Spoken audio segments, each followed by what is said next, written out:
Ministério de Transporte e Comunicação hoje organiza workshop durante Loron Rua com a validação no consulta estratégia de transformação digital Timor-Leste niamba período tinanriu rua ronulo resinen to tinanriu rua tolo nulo resinen. E em discurso, o ministro sublinha que a previsão internet ba sede suku hotu, com a osan internet ba ministério hotu no hotu usa cabo submarino husi ministério de transporte e comunicação. No mos, nia sugere a tocada linha ministerial la bele rai dados Estado União e a rai lior. Estratégia de transformação digital Timor-Leste 2026-2036 no dar continuidade na evolução do esboço documento Timor Digital 2032. Reflete prioridades nacionais FOM, realidade socioeconômica deve mudar, na dinâmica ambiente digital regional deve desenvolver por lais. E tempo nessa, a estratégia ainda nem implementa, não operacionaliza compromissos e o plano estratégico de desenvolvimento 1130 no programa no governo constitucional. Dele, atualmente em capacidade de Estado, expande o serviço governo eletrônico, não desenvolve recurso humano digital, deve qualificado, não competitivo.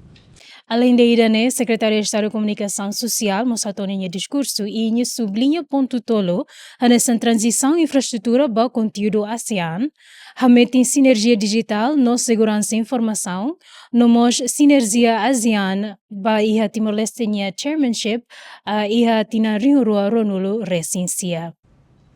Segundo recomenda a tua estratégia, deve integra o desenvolvimento de plataforma digital, deve promover a ASEAN Identity.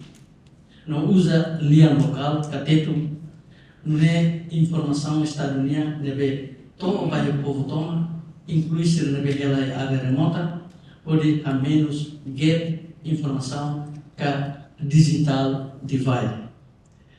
Segundo, realmente literacia digital, não segurança e informação. E o mundo digital, né, questão cybersecurity, lá os direitos questão técnico-militar, mas é questão social. Da maneira que insiste que o programa literacia digital tem que ser pilar fundamental para preparar itens de cidadão, para ver combate desinformação, até o hoax ou cyber, ou crime cibernético. E a estratégia desenha nesse quadro orientado nacional para a transformação digital, onde define visão para tempo naro, onde moderniza a sociedade, na economia de transição, o sistema manual para digital. E danemos estabelece direção nacional unificado e de setor rotuto, onde garante coerência padronizada, padronização no inclusividade e desenvolvimento digital, enquanto mantém independência institucional, onde foca a prioridade nacional sira ba tempo naro.